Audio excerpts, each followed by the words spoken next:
Le temps n'a jamais été linéaire. Il est courbe, il est cyclique. Notre perception linéaire du temps vient du fait que nous sommes posés sur la surface de la Terre. De là, nous ne voyons pas la rotondité de notre planète, et nous ne voyons pas davantage la rotondité du temps. Les saisons pourtant nous rappellent que tout ce qui vit passe d'abord par une phase de naissance, puis par une phase de croissance, puis par un déclin, et enfin par une phase de mort, donc une nouvelle naissance. Cette loi fondamentale est probablement l'une des sagesses les plus anciennes de notre univers. L'astrologie précise cette loi en divisant nos 4 saisons en 3 temps. Voici apparaître les 12 signes du zodiaque. Voici les 12 énergies qui tissent les mailles de notre espace-temps. À l'échelle de notre histoire, à l'échelle de notre humanité, où en sommes-nous actuellement dans ce cycle ?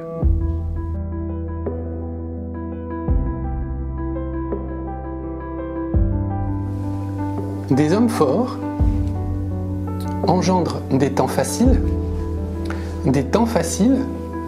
trop faciles, engendrent des hommes affaiblis engendrent à leur tour des temps difficiles, et des temps difficiles engendrent des hommes forts. Bonjour à tous, tout va bien, vous êtes sur Astroscience, je suis François Bartomeuf. Nous allons parler ensemble de comment vivre dans un temps de déclin. Et dans un premier temps, je vais vous expliquer ce que j'entends par déclin, d'où il vient et où il va, et combien de temps il va durer. Et ensuite, nous verrons comment vivre le mieux possible, quelle est la bonne attitude à adopter dans ces temps de déclin. Donc, ce qu'il faut voir, c'est que dans le simple cycle que je viens de vous expliquer sur le zodiaque, ici, c'est un des cycles les plus fondamentaux de l'histoire de l'humanité, et on le retrouve tout à fait donc dans le zodiaque astrologique. Alors pourquoi ? Parce que le bélier, vous savez, c'est un signe masculin, c'est un signe qui est gouverné par Mars qui représente l'action et le combat, et donc c'est un signe qui sait se battre. On va trouver dans le signe du bélier les premiers hommes sur Terre, c'est-à-dire les chasseurs-cueilleurs qui chassaient bien sûr, qui défendaient leur territoire et qui savent encore aujourd'hui défendre leur territoire. Ces hommes forts, ils ont créé l'humanité, ils étaient les pionniers de l'humanité. Et ils ont amené à la création de temps faciles. Alors, ce que l'on trouve dans les temps faciles, c'est des temps cancer. Cancer, le foyer, la maternité, le rôle de la maman, de la mère, voyez. Et donc ici, on va trouver dans le signe du cancer les premiers villages, vous savez, qui commencent à s'agglomérer. Et puis dans ces villages, les foyers qui s'allument. Et puis autour de ces foyers, des familles qui se constituent, qui se développent. On a des enfants, les enfants prennent soin des parents, etc. Ce sont des temps faciles, l'agriculture, la nourriture, etc.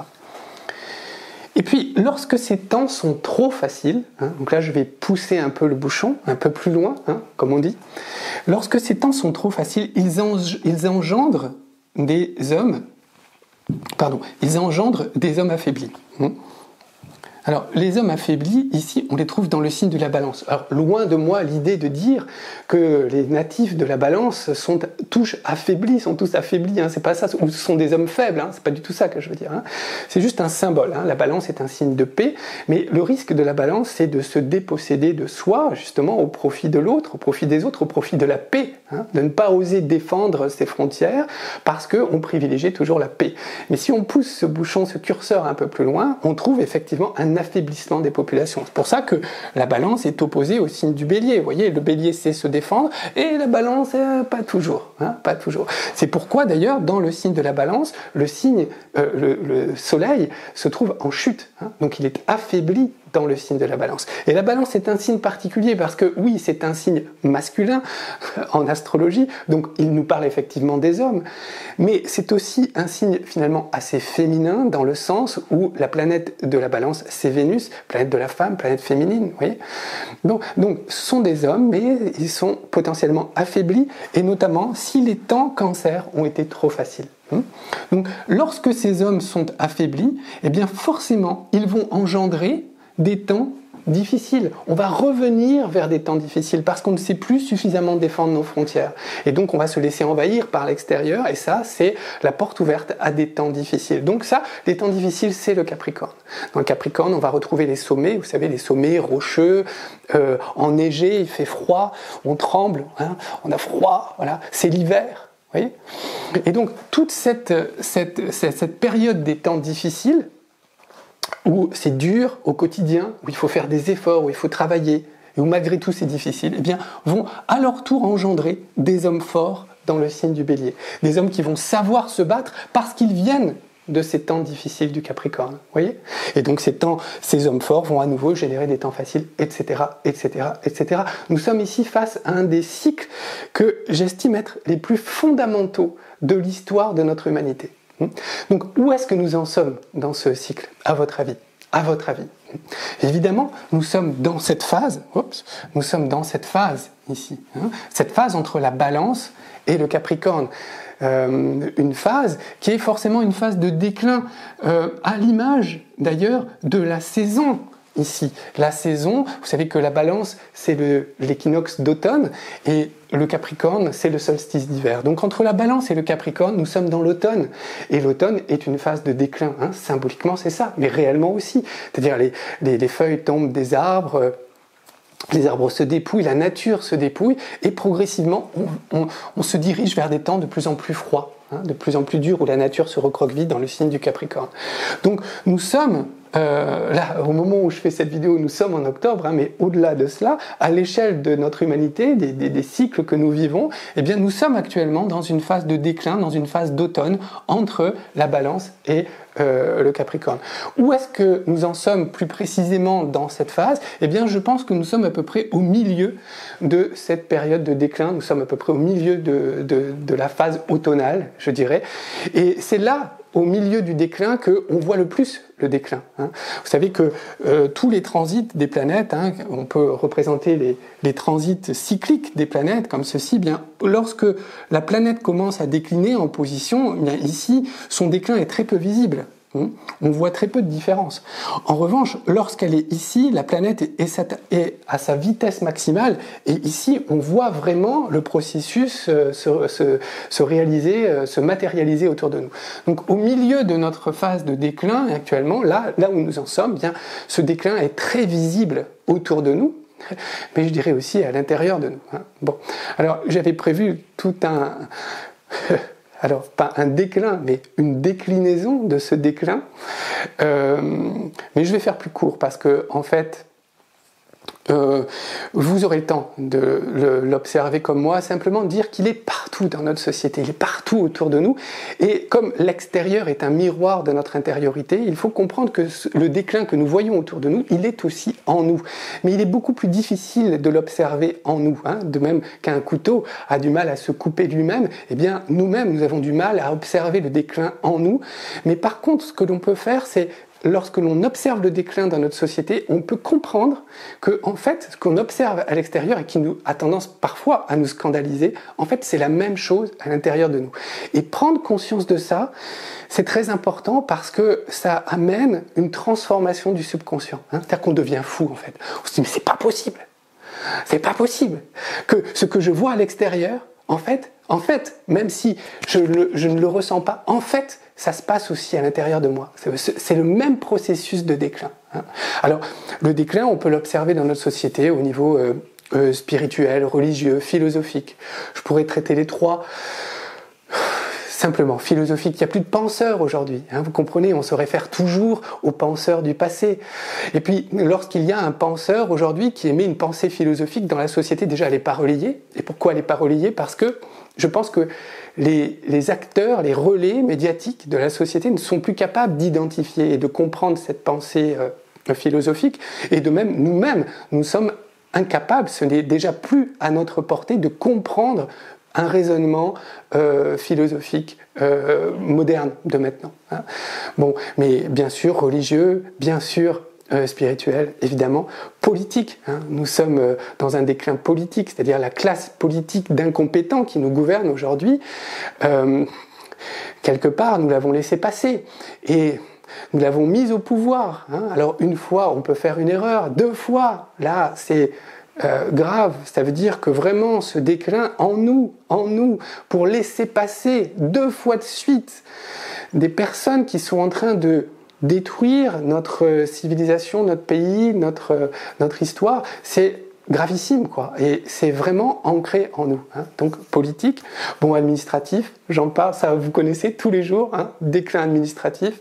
Je ne jette pas la pierre aux fonctionnaires, hein. Ils sont en sous-effectif, ils sont insuffisamment formés pour la plupart du temps, et les procédures sont de plus en plus compliquées, ce qui rend la vie impossible à nos concitoyens, à nous tous. Hein. Bon, administratif, sanitaire, un pays qui n'arrive pas à prendre soin de ses personnes âgées, de ses anciens, comme l'on dit, c'est gravissime. Alors, ils vont dire, oui, ben, bon, bien sûr, on prend soin, mais il ne s'agit pas simplement de les piquer et de les confiner. Vous comprenez bien, hein, prendre soin de ses aïeux, ça commence par le respect. Et ça, le respect, ça ne peut venir que d'une compréhension profonde de notre place dans ces maillons de génération. Hein. Donc, ici, prendre soin de ses aïeux, c'est prendre soin aussi des proches, hein, des visites des proches, écouter les personnes, prendre soin vraiment de leur santé, hein, et pas simplement, encore une fois, les piquer et les confiner, c'est très très différent. Hein. Donc l'état sanitaire de notre pays, on a vu ce qu'il a donné pendant le Covid, je pense qu'on n'imaginait pas qu'on avait un système aussi dégradé, ben là on l'a vraiment vu. Dégradation culturelle, dégradation... au niveau de l'éducation, ça c'est peut-être le plus important parce que là nous parlons de générations suivantes. Hein, nos enfants aujourd'hui ont du mal à parler, ont du mal à s'exprimer, ont du mal à écrire et encore plus de mal à penser. Prenez un élève aujourd'hui, moi j'étais frappé, j'ai vu encore récemment une vidéo des années 60 où on voit des jeunes qui ont des tout jeunes, hein, ils doivent avoir 14, 15 ans, ils parlent comme des adultes d'aujourd'hui, et même mieux que des adultes d'aujourd'hui. Hein. Donc rien qu'avec de telles vidéos, on comprend le déclin qui a eu lieu dans notre pays entre, je dirais en tout cas par rapport à ces vidéos, entre 1960, là, la date de cette vidéo, et puis maintenant, la dégradation intellectuelle, c'est impressionnant, hein, impressionnant.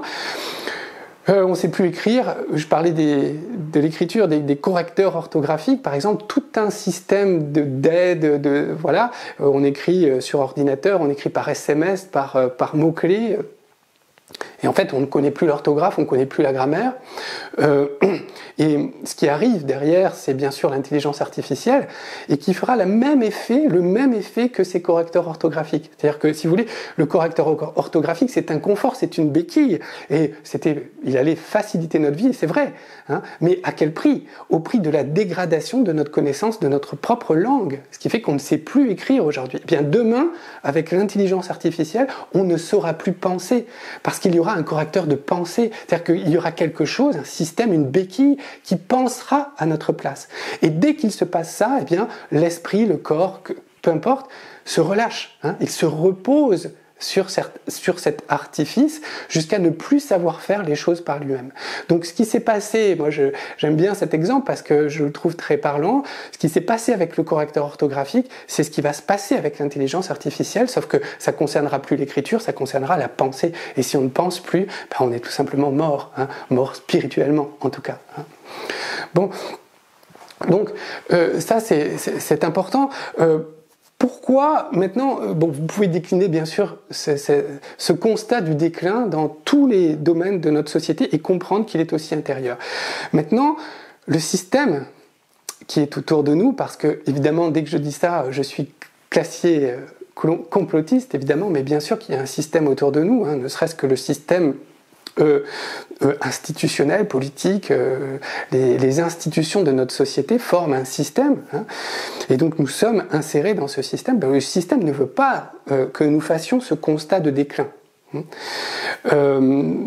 Pourquoi? Parce que si nous faisions véritablement ce constat de déclin, eh bien, nous prendrions conscience qu'il faut absolument changer des choses, hein, et qu'il faut changer la direction, la voie dans laquelle on essaye de nous faire aller, bien sûr. Donc c'est pourquoi, par exemple, vous avez des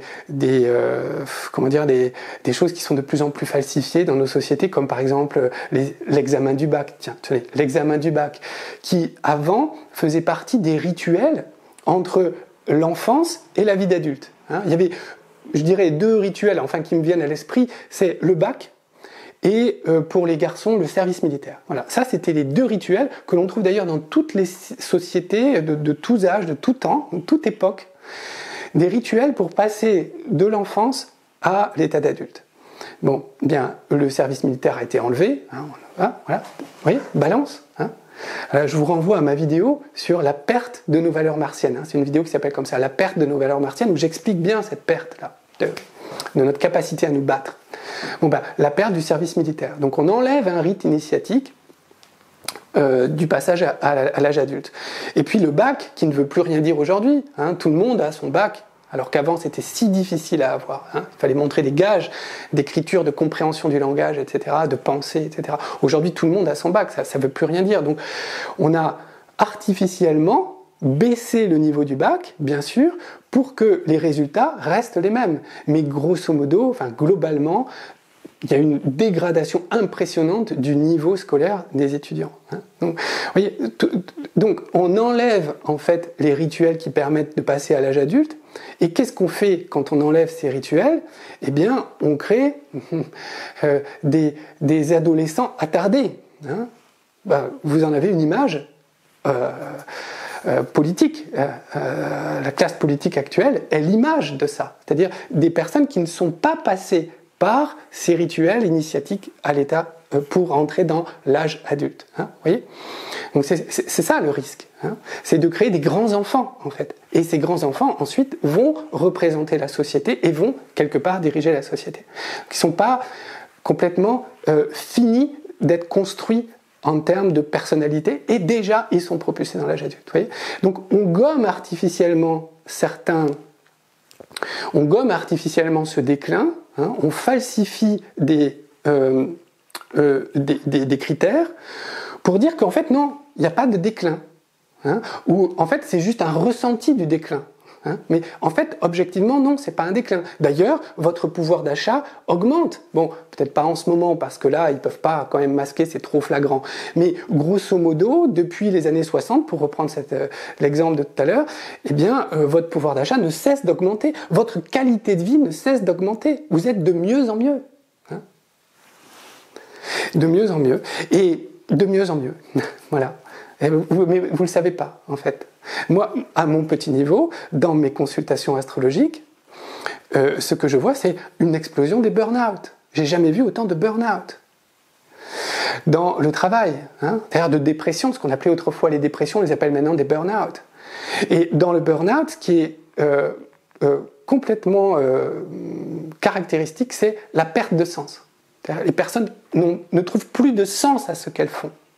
Il n'y a plus de sens. Avant, on était dans un pays avec des valeurs, ou du moins on croyait que ce pays avait des valeurs, on avait une histoire, on avait une direction. Et là, il n'y a plus rien, et il y a une perte complète de sens. Et c'est cette perte de sens qui vide les personnes de leur énergie et de leur motivation. Et comme elles n'ont plus cette motivation au quotidien, elles n'arrivent plus à se défendre contre l'extérieur. Elles ne savent plus pourquoi elles doivent agir, pourquoi elles doivent faire des efforts. Et donc il y a un effondrement de la personnalité par justement cette perte de sens. Mais c'est juste du ressenti, hein. C'est juste du ressenti. Parce qu'en fait, tout va bien, et tout va même de mieux en mieux. Vous voyez comment on essaie de gommer ce constat? Pourquoi on essaie de gommer ce constat de déclin?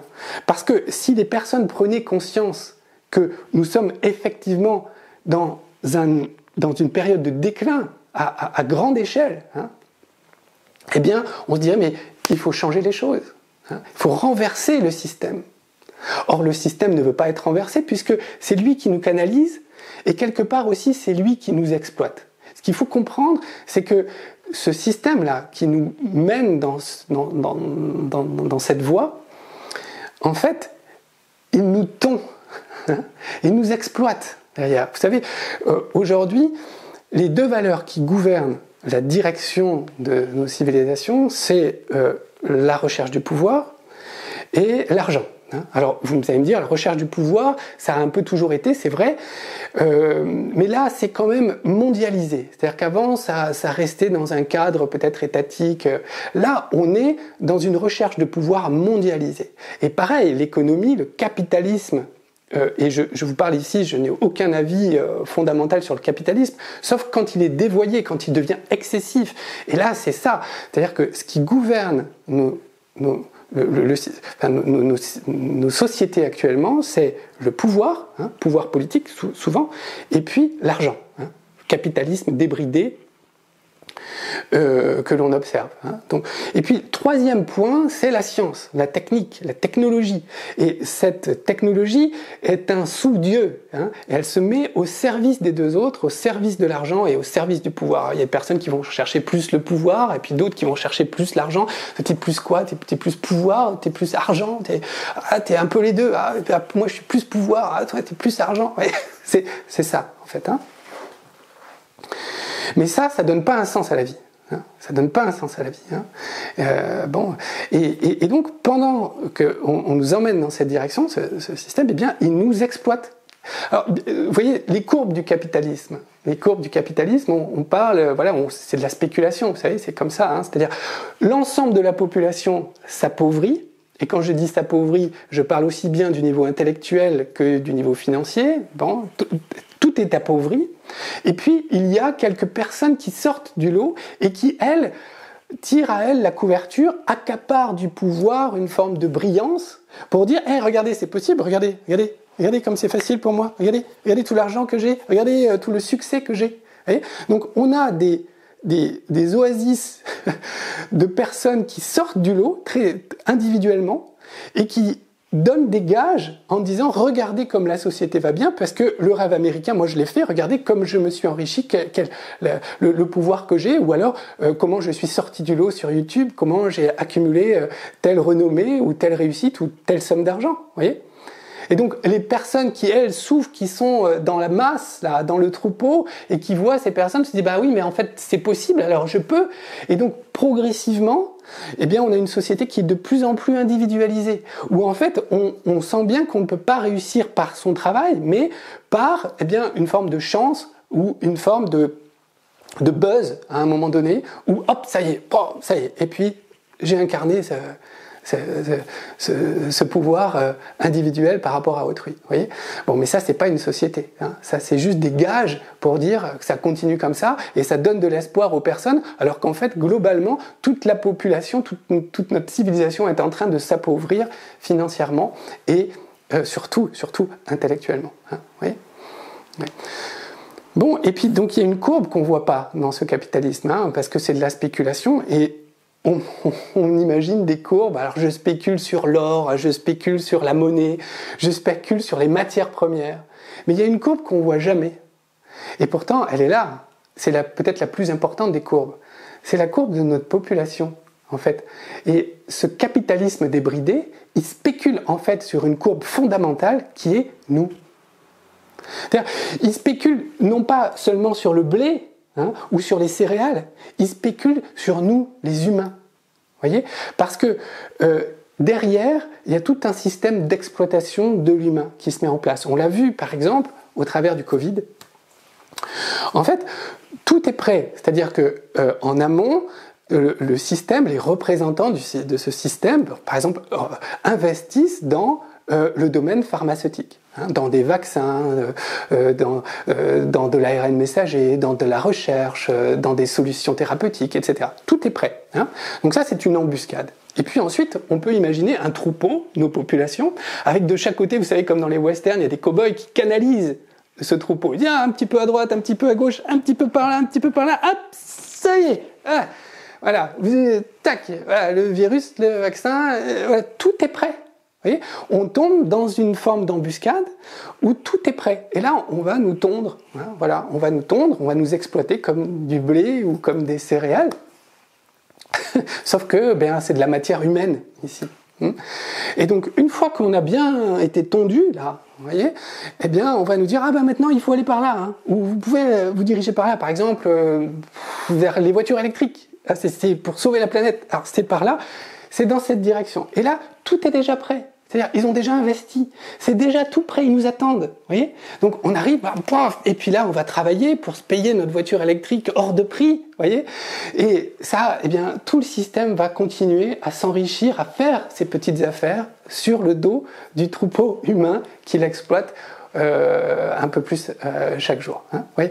Donc ça, c'est ce qui se passe, et même si c'est pas très agréable, et je vous prie de m'excuser de vous avoir entraîné dans ce côté un peu noir des choses, mais je pense qu'il est très important de bien comprendre pourquoi et comment ce déclin est encadré par un système qui veut se pérenniser et continuer à nous exploiter et à nous contrôler, bien sûr, hein, parce que pour continuer à nous exploiter, il faut bien sûr nous contrôler dans cette voie.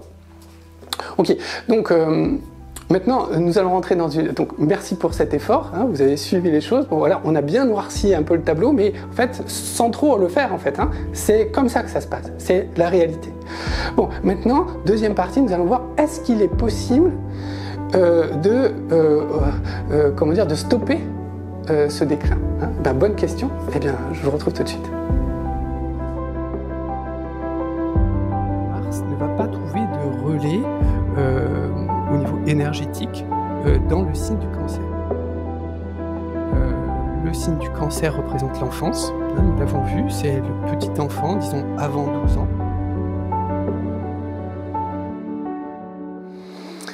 Voilà, alors où est-ce que nous en sommes? Vous vous souvenez? Nous sommes actuellement dans une phase balance et nous nous dirigeons vers... Enfin, nous sommes dans une phase entre la balance et le capricorne, dans une phase de déclin, et dans cette phase de déclin, nous sommes au milieu de cette phase de déclin. Bon. Qu'est-ce que nous voudrions faire? Parce que la question c'est, peut-on stopper ce déclin? Peut-on renverser ce déclin? Qu'est-ce que nous voudrions faire? Nous voudrions aujourd'hui passer de cette phase-là, milieu du déclin, à directement une phase bélier, c'est-à-dire le début de la construction des hommes forts, à des hommes forts en fait, à des hommes forts. Peut-être même directement à des temps faciles de type cancer, hein, pourquoi pas. Et même, il y a d'autres personnes encore qui voudraient faire marche en arrière, c'est-à-dire revenir en arrière, hein, des conservateurs, hein, je vais retourner vers des temps plus faciles. Parce que je me souviens, hein, je fais le constat que dans les années 80, je vivais mieux, dans les années 2000, je vivais mieux, dans les années 2010, je vivais mieux qu'aujourd'hui. Donc je suis minoritaire dans ce constat, mais je me dis, j'aimerais retrouver ces temps-là. Ou alors, passer directement au temps des hommes forts qui vont construire des temps faciles, ou encore mieux, directement au temps facile. Alors bien sûr, il y a une minorité de personnes qui fait ce constat. Hein. Bien sûr, parce que ce constat, nous l'avons vu, il est interdit. Tout le système est fait en sorte pour qu'on ne le fasse pas véritablement ce constat, qu'on ne puisse pas s'appuyer sur des faits, sur des chiffres, parce que les chiffres, on leur fait dire ce que l'on veut. Hein. En fait, notre ressenti est le vrai. Nous sommes en pleine période de déclin, et donc, mais seule une minorité de personnes arrive à voir ce déclin et arrive à faire ce constat. Les autres sont encore dans le troupeau à dire « Ok, mais on me dit de faire ça, on me dit que c'est mieux, ils sont plus intelligents que moi. Et donc, si on me dit que c'est dans cette direction qu'il faut aller, eh bien, je vais dans cette direction parce que c'est pour mon bien. » Vous entendez? C'est pour mon bien. Vous voyez? Bon, mais à chaque fois qu'un courant devient excessivement majoritaire, il se crée un sous-courant, hein, qui pense différemment. Hein, ce sous-courant alternatif qui va, des conservateurs à des progressistes, qui cherchent à dire non, en fait non, ça va pas, et donc il faut faire les choses autrement. Et donc sur cette base de ce courant, qu'est-ce que se disent ces personnes? Et c'est tout à fait légitime, hein, d'ailleurs. Hein, se disent voilà, moi tout seul, toute seule, je peux pas renverser les choses. J'ai pas la force. Mais si je m'associe à d'autres personnes, si je m'amalgame avec d'autres personnes, si je crée des associations, des groupes, des mouvements, eh bien là, progressivement, si on grossit suffisamment, on va pouvoir complètement renverser les choses et remplacer cette période de déclin par une période de construction. Mais que vous connaissiez l'astrologie ou pas, simplement en regardant les cycles, en comprenant que tout est cyclique, est-ce que vous pensez que la nature va nous permettre de passer de là directement à là? Comme si on effaçait ça et on dit « Ah bah non mais c'est bon, Hein? Je vous autorise, vous pouvez passer directement à la phase bélier, ou encore mieux, vous pouvez passer directement à la phase cancer. Bien sûr que non. C'est pas possible. Hein? Et donc, ce que nous dit le cycle, ce que nous dit la nature, c'est que vous devez d'abord finir cette phase de déclin, arriver à la période des temps difficiles, et seulement à partir de là, il va pouvoir se constituer dans vos sociétés, dans vos civilisations, progressivement des hommes forts, des futurs hommes forts, béliers, qui à leur tour vont pouvoir construire des temps faciles. Mais on n'en est pas là. Hein, on n'en est pas là. On est au milieu de l'automne. Et donc, c'est pourquoi je suis méfiant. Mais méfiant, c'est pas le mot. En fait, je ne mets peu d'espoir, je ne mets pas d'espoir, en fait. Voilà. Mais dans ces mouvements collectifs qui visent à changer les choses. C'est légitime de vouloir changer les choses. Et c'est encore plus logique de se dire, je vais m'associer à d'autres personnes pour qu'ensemble, on fasse changer les choses. Sauf que ça ne se passera pas comme ça. Ça ne se passera pas comme ça. Et lorsque on le reconnaît, lorsqu'on en prend conscience, d'abord ça fait mal, parce que en fait, beaucoup de personnes là, actuellement, je sais que vous m'écoutez, vous êtes basés sur cet espoir, vous avez construit cet espoir d'association et de renversement, et vous vous battez au quotidien, et vous souffrez au quotidien, parce que les choses ne changent pas. Mais vous vous dites, on va quand même grossir et on va finir par renverser les choses. Eh ben non, ça ne se passera pas comme ça. Ça ne se passera pas comme ça se passe jamais comme ça. D'abord, on doit finir ce déclin, c'est-à-dire que la mer se retire et on est au milieu de la marée descendante et on voudrait que déjà ce soit une marée montante, mais ce n'est pas possible. La marée va continuer à descendre. Le déclin va se poursuivre jusqu'à marée basse, donc jusqu'à des temps difficiles du Capricorne. Et c'est seulement à partir de là qu'on va pouvoir renaître et commencer à reconstituer, à reconstruire des hommes forts. Comprenez la différence? Donc, la sortie, elle ne va pas être collective. Prendre conscience de ça, c'est faire un grand pas en avant. Hein. Mais c'est une souffrance forcément, parce que là, je suis en train d'enlever un espoir à certaines personnes qui militent et qui souffrent au quotidien. Pourquoi elles souffrent? Parce qu'elles sont en opposition par rapport à ce système.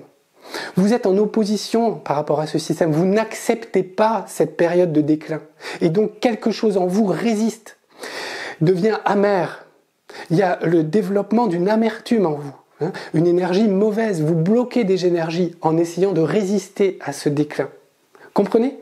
C'est très important, mais suivez-moi encore, suivez-moi. Si simplement vous reconnaissez qu'il y a une souffrance en vous actuellement, continuez à me suivre, continuez à m'écouter, même si ça fait mal. L'espoir que vous mettez dans la sortie collective des choses, dans un renversement collectif des choses, cet espoir est vain. Comprendre ça, c'est d'abord se faire du mal, mais c'est ensuite se donner la possibilité d'avancer. Parce qu'il y a deux possibilités. Donc on a compris on ne peut pas passer de là à là, c'est pas possible. D'accord? Donc ça, hop, enlevé. Et donc, qu'est-ce que ces mouvements collectifs? Que ce soit des mouvements politiques, hein, des mouvements associatifs, peu importe. Hein, qu'est-ce que peuvent faire ces mouvements aujourd'hui? Ils peuvent faire que deux choses. Soit ils peuvent ralentir le déclin, le freiner autant qu'ils peuvent, avec nos petits bras, comme on dit, soit faire accélérer ce processus de déclin. C'est les deux seules options. Soit, c'est juste la marge que nous laisse le ciel. Tu peux accélérer ou tu peux ralentir les choses, c'est tout. Si ces mouvements ralentissent le processus de déclin, est-ce que c'est forcément une bonne chose? Est-ce que c'est bien? Je vous pose la question, est-ce que c'est bien? Est-ce que, je dis n'importe quoi, au lieu qu'il reste 15 ans ou 20 ans à faire dans ce déclin, si je résiste et que je fais en sorte que cette période dure encore 30 ans, est-ce que c'est mieux?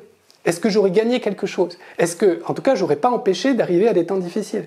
Mais est-ce que tous mes efforts, toute ma résistance et toute l'amertume que je vais développer dans mon corps à lutter, à ne pas accepter ce déclin, est-ce que ça vaut le coup? Est-ce que ça vaut le coup de ralentir ça? Posez-vous la question. Posez-vous la question. Bon, alors, ça, non. Pas forcément mieux. On va souffrir plus longtemps de cette période de déclin. Pas forcément mieux. Est-ce que c'est naturel de vouloir ralentir quelque chose? Pas forcément mieux. Maintenant, est-ce que je peux accélérer les choses? Alors à l'inverse, si je milite pour accélérer ce déclin, mais c'est complètement aberrant. Hein, je suis un militant, je suis une militante contre le système actuel, contre comment dire, le capitalisme actuel, contre la Macronie qui nous gouverne, contre toutes ces politiques destructrices au quotidien de l'humain. Donc je ne vais pas, moi, me dire, bah non, du jour au lendemain, je vais devenir un militant pour l'intelligence artificielle, pour le capitalisme et pour tout ça. Ça ne va pas. Parce que là, je vais faire accélérer les choses, mais c'est complètement antinaturel par rapport à qui je suis, par rapport à mes valeurs, voyez ? Donc je ne peux pas non plus faire ça. Donc ça ne sert à rien de ralentir les choses, ça ne sert à rien de les accélérer, et de toute façon je ne peux pas parce que c'est contre ma nature. Alors qu'est-ce qu'il me reste ?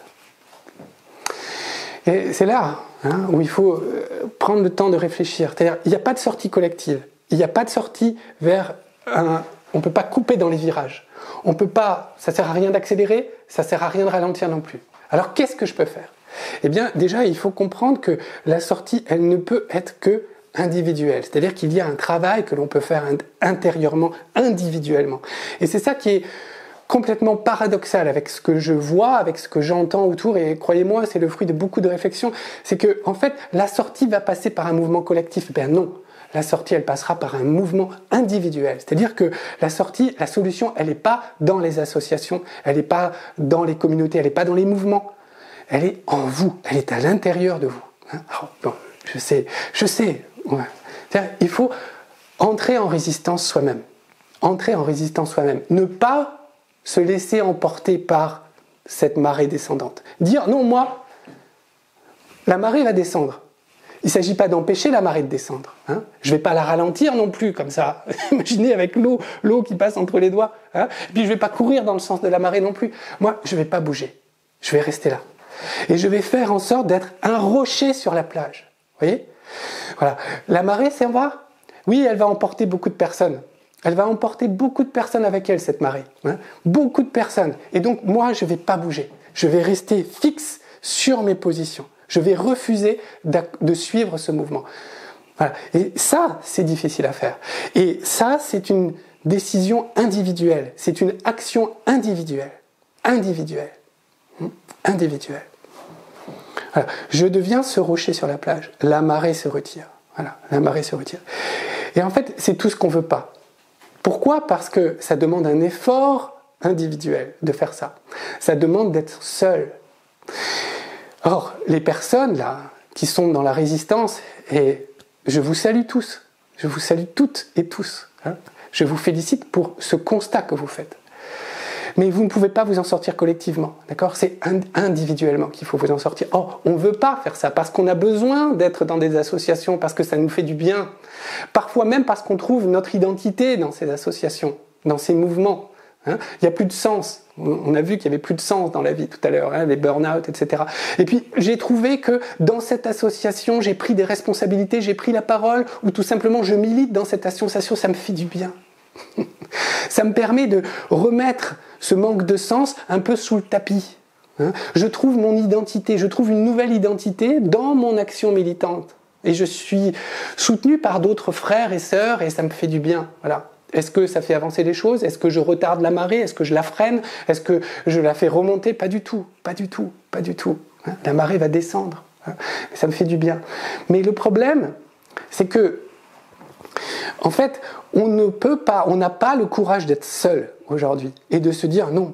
Quelles sont mes convictions à moi ? Pas les convictions de mon mouvement, pas les convictions des autres, pas celles qui me font du bien parce que je vois qu'elles sont partagées autour de moi. Non, non, non, non. Quelles sont mes convictions à moi qui font que je ne vais pas bouger. Je vais être ce rocher sur la plage. Vous voyez ? C'est ça qui est important. Et ça, c'est beaucoup plus dur parce que résister aujourd'hui, ça veut dire être seul. C'est ça. Et c'est un paradoxe, parce qu'aujourd'hui on dit résister c'est être à plusieurs. Alors qu'en fait, ce que je suis en train de vous expliquer, et j'espère que j'aurai convaincu certains d'entre vous, résister aujourd'hui, ça veut dire avoir le courage d'être seul. Avoir le courage d'être seul. Et donc, la marée se retire, et il reste, on découvre des rochers sur la plage, des gens qui ne veulent pas partir, des gens qui refusent de partir avec le mouvement général. Bon. Et qu'est-ce qu'on trouve à marée basse, là, autour de ces rochers ? Eh bien, on va trouver de la vie. La vie, elle reste autour. Vous savez, si vous allez vers ces rochers à marée basse, vous allez trouver tout un écosystème autour, des petits coquillages, des algues, des petits bigorneaux, qui restent là et qui sont autour de ce rocher, qui restent protégés par ce rocher. Et tout cet écosystème, il attend une chose, il attend la remontée du cycle. Pourquoi ? Parce qu'il a compris que ça ne servait à rien d'essayer de retirer la marée. On ne peut que laisser partir la marée, mais rester fort sur ses convictions, sur ses positions. Or, 90% de ce qu'on considérait comme, vous savez, nos valeurs. Moi, j'ai quitté cette société, j'ai démissionné parce que c'était pas conforme à mes valeurs. Mes valeurs ? Quelles valeurs ? Vous avez vu comme les valeurs de notre pays et nos valeurs individuelles ont volé en éclats à partir du moment où quelqu'un a appuyé sur le bouton peur virus, peur Covid. Vous avez vu ? Impressionnant. Il n'y avait plus de valeurs. Fraternité, liberté, égalité. Pouf, confetti, feu d'artifice de tout ça. Quelles valeurs, vraiment ? Quelles sont vos valeurs, vraiment ? Et donc, pour rester sur la plage, pour rester ancré, il faut avoir des valeurs individuelles. Pas celles que l'on croit avoir, et qui viennent de notre passé, de notre histoire, de notre famille, de notre hérédité, de notre société. Non, les nôtres. Qu'est-ce que je suis prêt à accepter ? Qu'est-ce que je ne suis pas prêt à accepter ? Donc ça, ce sont les valeurs. Bon. Et donc, on abrite un écosystème de vie. Lorsque la marée va commencer à remonter, à partir du signe du Capricorne, la marée remonte, eh bien, l'eau de la mer revient visiter ces rochers, elle redécouvre cette petite vie qui était restée là. Et cette petite vie, eh bien, c'est les graines de la vie de demain. C'est à partir de cette petite vie qui est restée préservée au pied de ces rochers qui ont refusé de bouger, c'est à partir de cette vie, de ces nouvelles graines, eh bien, que la vie va pouvoir se redévelopper. Donc ce qui est important, c'est de protéger la vie en soi, c'est-à-dire de rester vivant en soi, rester vivant intellectuellement, rester vivant spirituellement, protéger cette vie, Ne pas partir avec l'eau du bain, voilà, avec la marée descendante, protéger cette vie, jusqu'à ce que la marée remonte. Et à ce moment-là, redistribuer cette vie que l'on a protégée et la partager avec autrui. Là, à ce moment-là, ce sera le temps des associations. Oui. Ce sera le temps de la rediffusion de la vie et on sera à nouveau en train de créer des hommes forts. Mais avant, ça ne sert à rien. Donc, ce qu'il faut là, c'est résister individuellement. Comment on résiste individuellement ? Comment on résiste individuellement ? Pour vous expliquer ça, il faut que je revienne à une explication de la suite planétaire. Alors, vous allez comprendre ce que je veux dire par la suite planétaire. Stylo. Vous avez une suite de planètes, vous avez Jupiter, hop, vous avez Saturne, et puis vous avez une frontière ici, et là vous avez Uranus. Et puis derrière, on a Neptune, et puis on a Pluton, etc. D'accord ? Ça, c'est la suite planétaire. On en est là, à l'échelle de notre humanité. C'est-à-dire qu'on est dans une phase entre Saturne et Uranus. Saturne qui représente les limites de notre espace-temps, les lois physiques qui régissent, en fait, à la fois notre vie, tout simplement, dans cet espace-temps qui est le nôtre. C'est la dernière planète visible, Saturne, et donc c'est la limite de notre espace-temps. Et au-delà, on trouve la planète Uranus. Uranus qui va au-delà de la limite saturnienne. C'est pourquoi Uranus est une planète adolescente par nature, puisqu'elle vient apporter une révolution à la loi représentée par Saturne. La loi du Père, par exemple. Le Père qui fixe des limites, et Saturne et Uranus qui va au-delà, qui transgresse ces limites au travers d'une rébellion, d'une révolution, pour aller voir ce qu'il y a derrière, pour explorer ce qu'il y a derrière. Et donc nous en sommes là, derrière, là vous avez les limites de la Terre, de l'espace autour de notre système solaire, et puis ici vous avez ce qui est l'espace au-delà. Donc en fait il va y avoir deux humanités dans les années à venir. Il va y avoir une humanité uranienne, et de plus en plus uranienne. C'est à mon sens celle qui va partir avec la marée, celle qui est déjà conditionnée par ce mouvement global de nos civilisations. C'est une humanité qui sera de plus en plus hybridée. Hybridée entre l'homme et la technologie pour partir symboliquement dans l'espace pour explorer ce qui est autour. Mais en même temps, il va y avoir une perte de notre nature humaine, représentée par les frontières de Saturne, humaine, hein, humus, qui vient de la Terre, vraiment, hein, qui est notre racine profonde. Et donc les lois la sagesse aussi de Saturne qui nous dit non, attends, d'abord apprends à maîtriser ton environnement avant de partir. C'est-à-dire, c'est le père qui rappelle à son fils qu'avant de partir réussir aux États-Unis, hein, il faut d'abord qu'il apprenne à ranger sa chambre. Vous voyez, voilà, c'est boum. Vous voyez, avant de partir aux États-Unis, apprends à ranger ta chambre. Hein, apprends à faire ta cuisine, à t'alimenter sainement, hein, à gérer tes affaires, à générer tes propres revenus. Et après seulement, tu pourras partir. Mais Uranus, lui, il n'entend pas de cette manière. Uranus, vous savez, c'est l'adolescent, la fleur au fusil. Tout est possible, tout est faisable. Et on va explorer. Voilà. Et c'est la science, et c'est la technique, et c'est tout ça. Hein.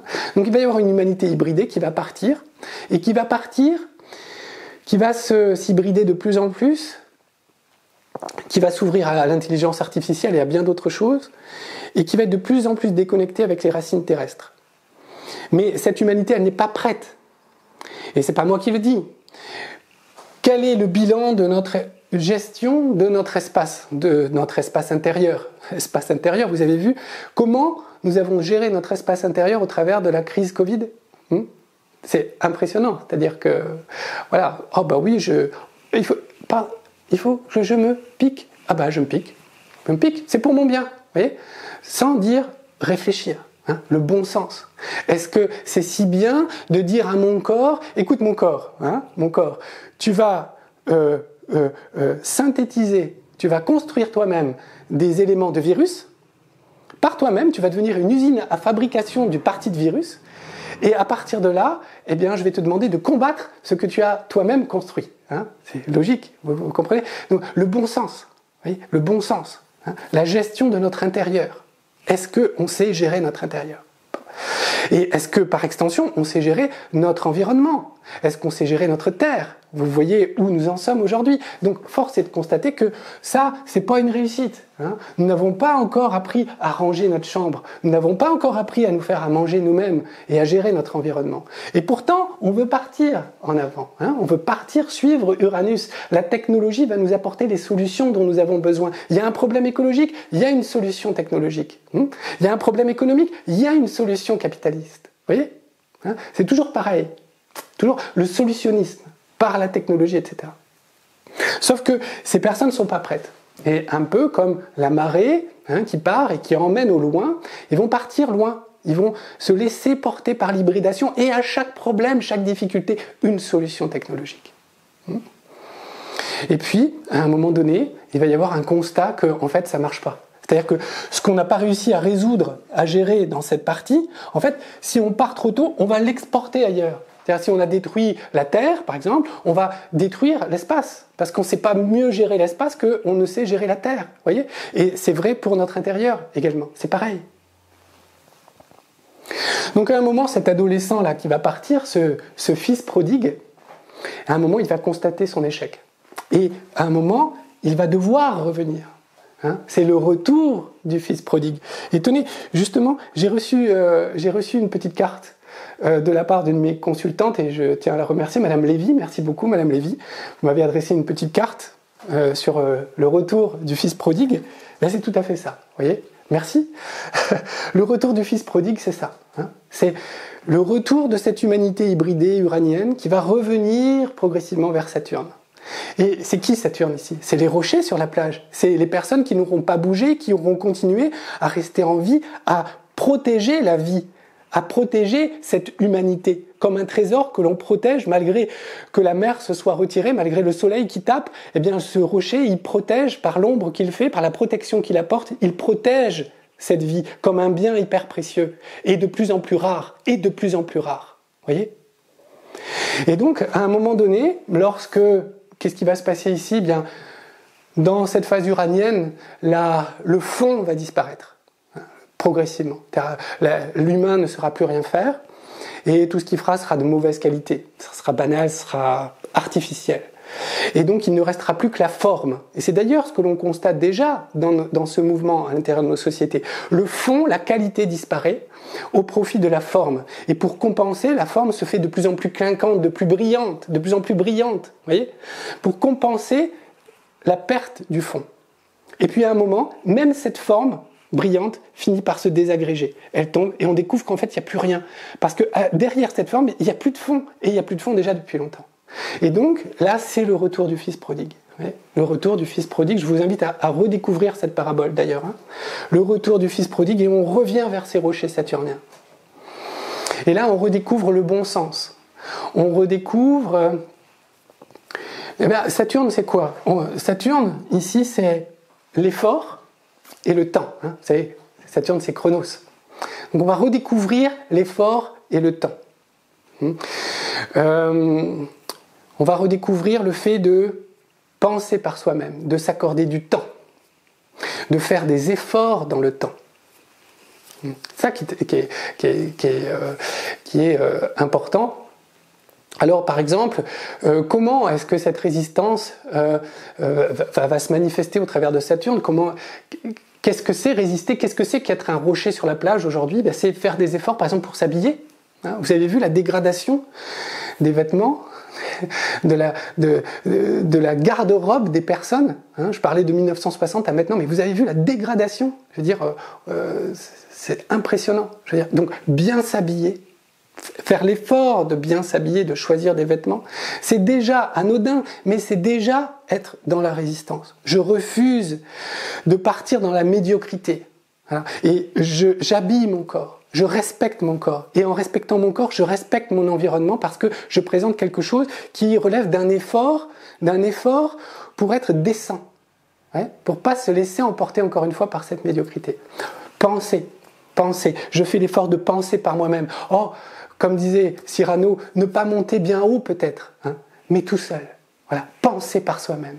Lire. Faire l'effort de lire et pas seulement d'être passif devant des contenus vidéo. Écrire avec un stylo, avec une plume sur un papier. J'écris, je pose mes pensées, je prends le temps de poser mes pensées. Ça, c'est la résistance. Faire du sport, faire des efforts, faire une activité physique au quotidien pour respecter mon corps. Voyez, pour faire des efforts, pour la beauté de l'effort, pour le respect de la vie qui m'a été donnée à la naissance, je fais des efforts physiques chaque jour pour dire je suis vivant. Et je suis vivant spirituellement également. Et je m'accorde à chaque fois du temps, c'est-à-dire je ne fais pas des choses immédiatement. Je fais des choses en sachant qu'il faut du temps pour les réaliser. Je vais créer quelque chose dans le bois, dans la matière, ou avec des couleurs, ou avec la peinture, et je sais que ça va pas se faire en 10 minutes. Ça va me demander des semaines, des mois, peut-être des années, et c'est pas grave. Eh bien ça, vous voyez, c'est Saturne. Donc Uranus va redécouvrir progressivement les valeurs saturniennes. Et il faudra les avoir préservées. Donc les personnes qui vont rentrer dans la résistance là, aujourd'hui, les personnes qui vont choisir de devenir des rochers individuels, certes, seuls, mais qui vont préserver cette vie, qui vont faire cet effort au quotidien de préserver cette vie, eh bien, elles vont être de plus en plus rares. Parce qu'elles vont avoir le savoir-faire qu'elles vont conserver, la façon de penser, la capacité à écrire, à déployer un raisonnement. Tout ça va être de plus en plus rare. Et dans un premier temps, on va les vilipender, on va les mépriser. On va leur dire, regarde ce que tu fais, tu mets 6 mois pour faire ta thèse, alors que regarde, avec l'intelligence artificielle, en 2 heures, c'est fait. Donc, t'es nul. C'est pas bien ce que tu fais, ça va pas. Oui, tu vois. Ouais. Bon, alors, donc, au contraire, si ces personnes ont été résistantes, qu'elles ont préservé cette vie, elles vont être de plus en plus rares, et à un moment donné, ce qu'elles auront conservé va être hyper précieux. Donc si vous avez un don, si vous avez plutôt un savoir-faire, et si vous n'avez pas développé un savoir-faire, continuez à être là-dedans, dans l'écriture, dans la création, dans la pensée, dans le développement du raisonnement, ça va être de plus en plus rare, donc de plus en plus précieux, et lorsque les survivants uraniens vont revenir pour redécouvrir ce que vous avez préservé, croyez-moi, vous allez avoir entre les mains quelque chose d'hyper rare et donc d'hyper précieux. Et c'est grâce à ça grâce à ça que lorsque la marée va remonter, eh bien la vie va progressivement pouvoir se redéployer à nouveau et se diffuser. Vous voyez? Non, bah c'est très beau, et en fait cette image est très belle, et je pense qu'elle est tout à fait adaptée à ce que nous vivons aujourd'hui. Alors quand est-ce que, parce que j'entends presque votre question, quand est-ce que cette période de déclin, puisque nous sommes au milieu, va aboutir au solstice d'hiver, donc à ces temps difficiles, à partir duquel la marée va commencer à remonter? Ben, je ne sais pas. Hein. Je ne sais pas. Ce que j'observe, on peut observer en disant, voilà, si on est effectivement bien au milieu ici, ça veut dire que la période là, c'est la moitié, etc., etc. On peut regarder également les courbes démographiques, les prospectives, les courbes prospectives de la démographie mondiale pour avoir une idée. Quand je recoupe, et puis on peut regarder bien sûr les cycles planétaires, et là je vais devoir faire court, mais lorsque je recoupe tout cela, moi j'arrive autour de entre 2050 et 2055, 2050-2060, voilà. 2050 semble être un moment de basculement. Et je pense que 2050, c'est le moment où en fait la Terre, la population sur la Terre sera au maximum. Et à partir de là, il y aura certainement le début d'un déclin de la population. Et ce déclin correspond, à mon sens, au début du signe du Capricorne. Donc là, nous serons dans les temps difficiles. Et c'est sur la base de ces temps difficiles, donc à partir de 2050, que vraiment il pourra y avoir la constitution de nouveaux hommes forts de type Bélier. Voilà ce que je voulais vous expliquer dans cette vidéo. Elle était un peu longue, mais il y a beaucoup de choses. Hein, c'est beaucoup de choses à intégrer, donc n'hésitez pas à y revenir.